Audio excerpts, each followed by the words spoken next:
Hey guys, I got a special video for today. I managed to sit down with one of the most popular Twitch streamers of Identity 5 right now in the English speaking community, DianeRaindrops. Not only that, but she is one of the top Soul Weaver players right now. She managed to reach the second Soul Weaver, and I think she might currently still be in that position. She has been a top Soul Weaver for a very, very long time. She's also been playing this game since its release, so she does know a lot about the history of Identity 5 and the situation that we are currently in. So today I've got this conversation, so let's begin.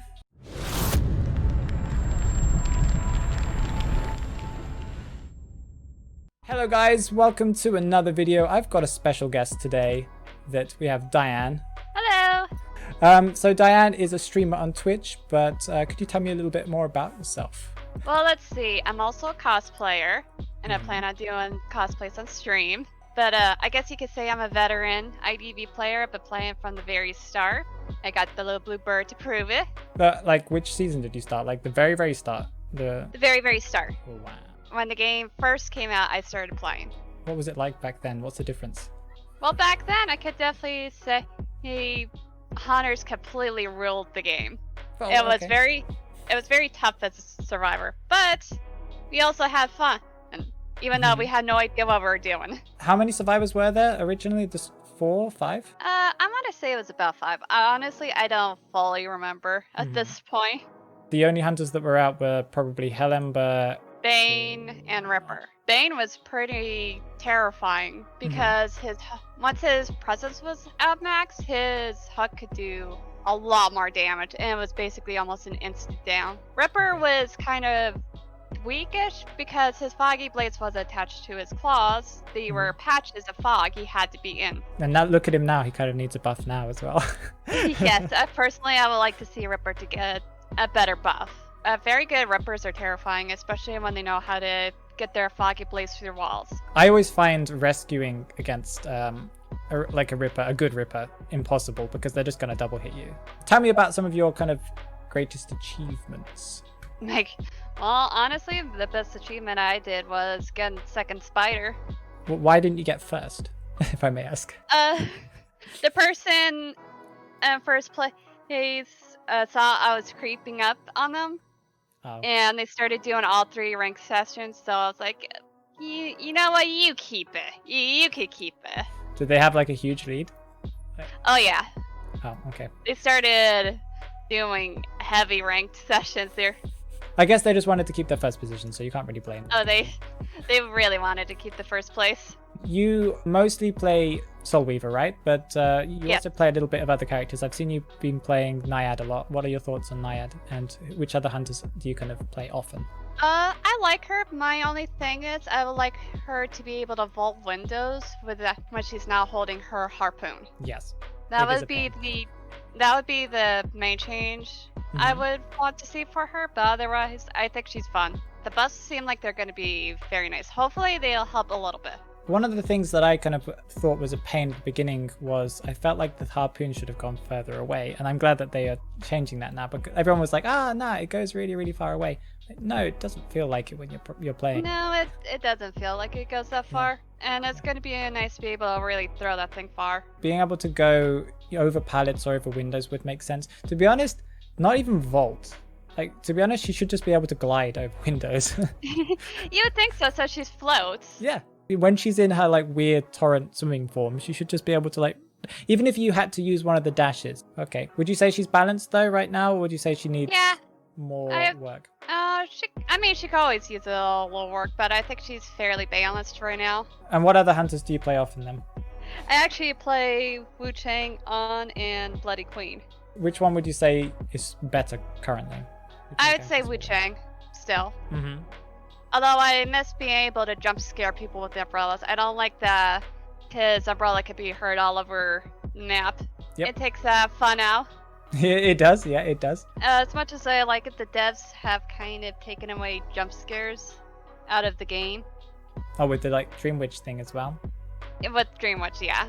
Notification, it kind of takes the fun out of Dream Witch. Because before, I'll admit, I've gotten jump scared and terror shocked by Dream Witch before, but you know what? I laughed about it because I thought it was funny. It is, yeah. Especially if it's on stream. Yeah. Because, you got to multitask, right? You've got to keep an eye on the chat occasionally. So you're not always paying attention. And No, not always paying attention. yeah, and decoding time is a great time for you to be checking stuff because there's nothing for you to do. So you can just read the chat. So I have been like terror shocked by multiple things before, not just Dream Witch when I'm reading chat. Well, Bloody Queen's had quite a few nerfs recently, and people call her the Thai Queen now, and I wouldn't even say it's that anymore. I mean, personally, I would agree that, yeah, she's a bit of a Thai hunter now. Mm-hmm. The main thing I'd like to see is maybe like a shorter cooldown on the mirror. Okay. I wouldn't necessarily give her original speed back. I thought she was, race car. Yep. But I think maybe just a smaller cooldown on her mirrors would be nice. Like, just shave off like a second or two. And with Wu Chang, you think that you would like to get rid of the sound effect thing again? I would just take that out just because it's fun to get jump scared. Yeah. Well, it's supposed to be a horror game. Nowadays, it's just a beauty pageant. It basically is.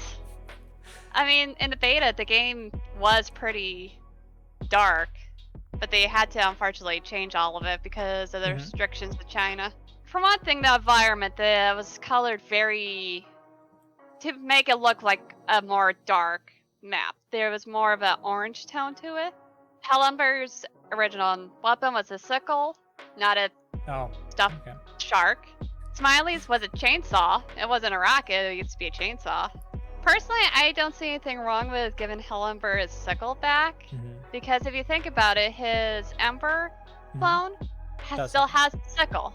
They changed the rocket chairs. That was something that was when I first realized that they had to do some stuff with keeping up with Chinese law. In the beta, there were no rocket chairs. The survivors would get tied up and then hung. And when the survivor died, they didn't go back to the miner. They were dead. Dead. That's interesting. At what point did they decide to go down the rocket chair route then? Because that's kind of iconic now. Probably at some point before they actually released the game, they were told, hey, this is a little too much. You gotta change it. I know that you have quite a lot of skins. Tell me about some of the skins that you're most proud of having, because I don't have that many overall. I have way too many skins, but I think my favorite is still gonna be my Vajit skin for Dream Witch. That was the very first S tier I ever gotten. It is nice. And I was so excited when I finally got that on the first day. I think after 40 polls. The first S tier I got, and I think it's the only S tier I've got through through essences, was the sculptor skin. You got that? Yeah, I got the sculptor skin. I was like shocked because, well, at that point I don't think I realized what I just gotten, because people were like, oh wow, you got it. I was like, yeah, it's a skin. It's nice. Like it's an S tier, I guess. That's great. I don't think I realized how rare it was. Yeah, because I didn't spend money on those kind of things. Especially since that essence was kind of bugged. Okay. Yeah, there were some people that were pulling the 250 and still not getting the S tier. And they had to email the dev, say, hey, I got the 250, I still don't have the skin. What the heck? I stole it, that's why. Now kind of going more into the kind of issues right now with Identity 5. Would you say the game is in a healthy state right now? Oh, no, it's not in a healthy state. Have there been worse states in the past, over the past 3 years? I want to say there has been, but quite not like this. Okay. This, so far, in my opinion, is the worst state the game has been in. The state of the game is nobody's having fun. Even I would say that I'm quite a chill person. I don't think I've ever really got competitive, like super aggressive competitive about things, but playing Hunter Rank does slightly trigger me. Oh, yeah, I try not to be super overly competitive, but I'll admit I do get competitive. Yeah. And Hunter Ranked, it's just so stressful. Because I've had so many matches where I think, you know what, I'm in a good spot, this is going great, and I just got a tie. It feels like nowadays hunters are just fighting for that tie instead of fighting for a win. And then if you get anything over the tie, it's like, oh, well, I did really well there, or something went wrong. If a survivor makes a mistake, it's okay. But if hunters make a single mistake, it's completely, you've lost. right? Yeah, hunters basically at this point not allowed to make a mistake. If they make one mistake, that's basically GG. But And a even if you survivor don't, can make multiple mistakes and still squeak out at least a tie. lower tiers is difficult to know because, it's crazy in lower tiers because hunters are either really powerful because nobody knows what they're doing, or survivors are really powerful because the hunter doesn't know what they're doing. If you can kite for at least 60 seconds, that's Yeah. 3 ciphers already. Yep. Potentially 4, depending on the survivors that are on the ciphers. Yep. If you're not chasing the decoder, they're going to crank out the ciphers very quickly. When did you notice this decline? I noticed it last season that it's starting to get into an unhealthy state. It's getting into a state of the survivors are basically being coddled and hunters are being nerfed and being basically told just deal with it and learn how to adapt. I've had some people argue that it's because in China or whatever, the hunters are OP and too good and stuff like that. Well, in China, they don't really cipher rush like we do. In China, they tend to run mostly kiters, kite till accelerated decoding starts, and then try cranking out the ciphers. Yeah. Like, if you watch any of these videos, you'll notice a lot of times accelerated decoding starts when there's still, like, 3 ciphers left. Yeah. But over here, when accelerated decoding starts, there's usually 1 cipher left, and at that point, it doesn't really matter. I've noticed that there is a bit of an issue with hackers in the game. I actually went against one a while ago on stream where she didn't boost her speed to like Mach 5, but she boosted it a little bit that it was noticeable. To like match a hunter's speed, maybe. There have been a lot of times when I'm doing hunter ranked on stream where people in my chat are like, this character seems to be moving just a little too fast. I usually blame it on ping because for me, I'm currently stuck at 140 to 160. That might be hurting you. My ping's usually around 50. That's pretty impressive. I've never had that. I'm plugged into a router. That's why I'm getting like 50 ping, because for a mobile game, this game does not like Wi-Fi at all. I've had a lot of people complain about that, yeah. My PC used to be on Wi-Fi and then I plugged it in and my ping drastically dropped to 50, and I very rarely have issues with ping now. I know I was having issues when the Call of the Abyss was starting and they were having like the Call of the Abyss games going. Every time that would start up, my ping would skyrocket. Yeah, I have noticed when someone is at like a better ping, because what you see is not what's actually happening. So you'll attack and you're like, oh wait, why didn't that hit? That literally went through them. Oh yeah, there's been multiple times where Chow has noticed, wow, apparently this person doesn't have a hitbox. Yep. Hunters kind of matches have become so kind of stressful for me. I am kind of playing a little bit more Survivor nowadays. Oh, a lot of people are playing a lot more Survivor. A lot of hunters are quitting right now. Some people in my chat periodically come to me and say, yeah, I'm not playing Hunter anymore. They can't handle it.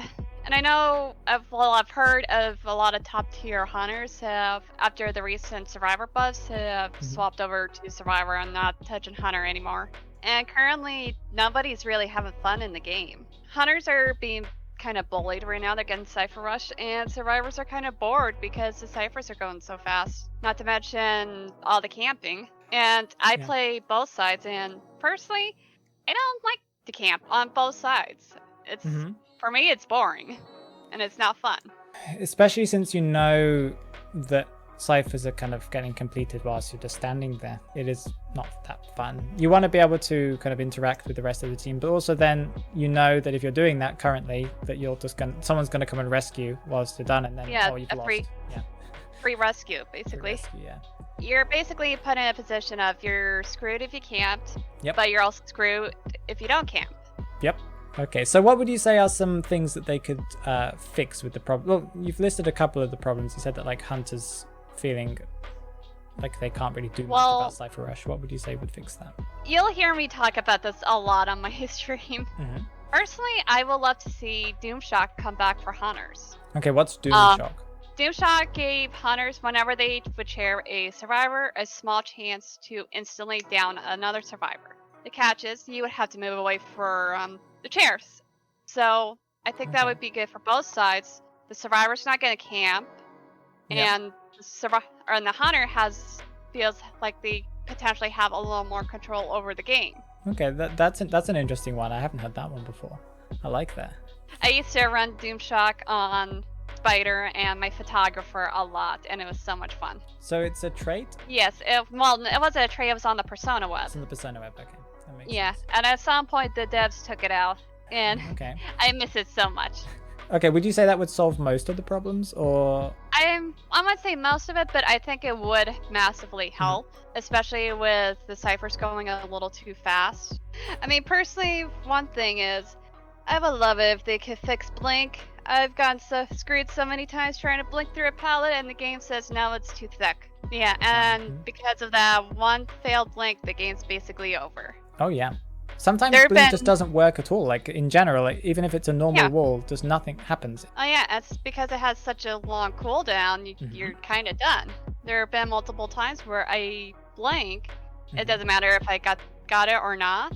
By the time blink's back, game's over. Like you would want them to shorten the cooldown of blink, because that would obviously make blink very viable from everyone. Like everyone would play it. Personally, I like to see them shave off a couple more seconds off of blink. The decoders have gotten even better. For whatever reason, the devs buffed Prisoner's Cypher Rush ability. I'm not quite sure why, but he's definitely been chomping through the ciphers. It's crazy now. They brought him up to the same standard as the other higher decoders, like Mechanic, I think. But the fact is that they were kind of pretty broken already. It feels like when I'm playing rank and you're doing like legendary and you can ban someone, it's like, now who do you ban? You have to choose between Priestess, Mechanic, Mind's Eye nowadays that I actually do ban because I hate the fact that she's revealing and now slowing you is a pain, because she also just goes through cycles at insane rates. And now Prisoner as well as an extra option. I'm not sure who to ban. Yeah, especially with Dancer's new buff. You combine Dancer with her beatbox plus a decoder, probably Prisoner, that's gonna really chomp through the ciphers quickly. What do you think they could do to solve our problems as hunters? I mean, personally, I would like to see them remove infinites. Okay. That's just like one little thing for me, and also add a limit on how much a survivor can vault through a window. Because at the moment, they can just go back and forth, back and forth, back and forth. I think it would be good if there was limits on the windows and the survivor has to go, oh, well, now I can't use this area right now. It's all locked down. I gotta move to a different area. Not like, maybe not even a limit, but like every time you vault, you get even slower vaulting. That too. Yeah. Any other problems you have with survivors being too strong? Well, there's this one character. We all know her. We all hate her. And that would be Priestess. Yep. I agree. My biggest issue with Priestess is her big portal. That big portal, that thing's such a pain in the butt. Especially if you can't teleport near the other end to that portal.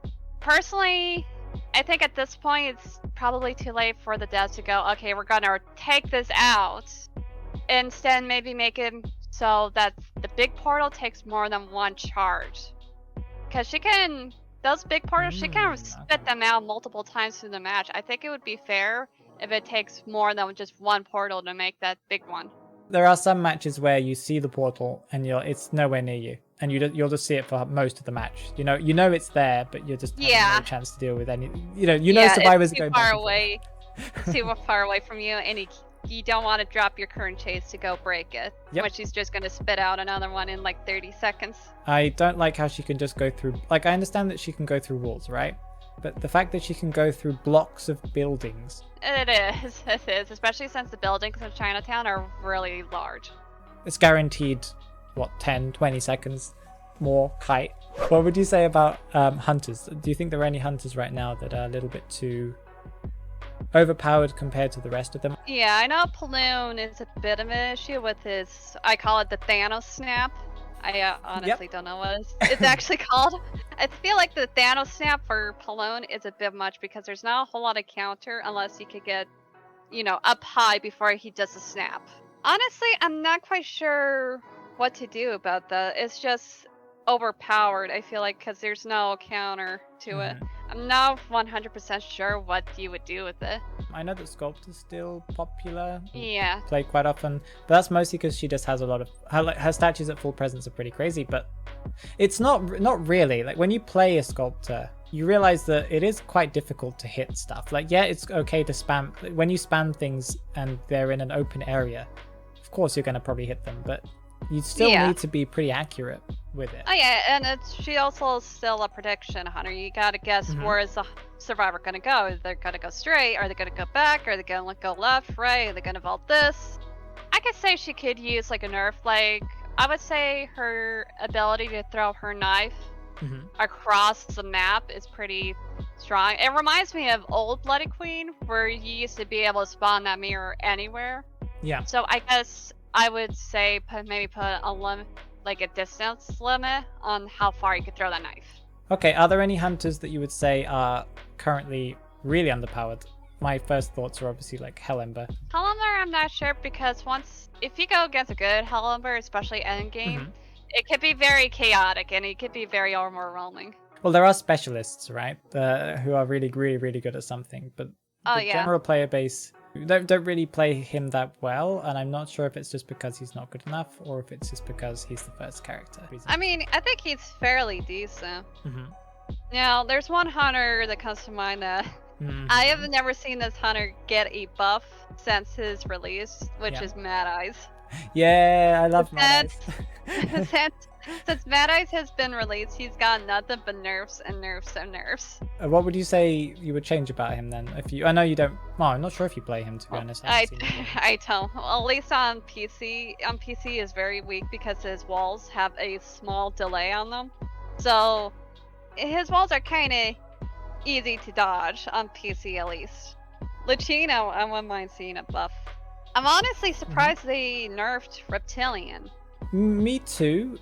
I know that he's good on PC, but his hitbox was always the worst thing for me, because it felt like half the time you could never hit someone who was right in front of you. He has a very well, then again, this is kind of most of hunters.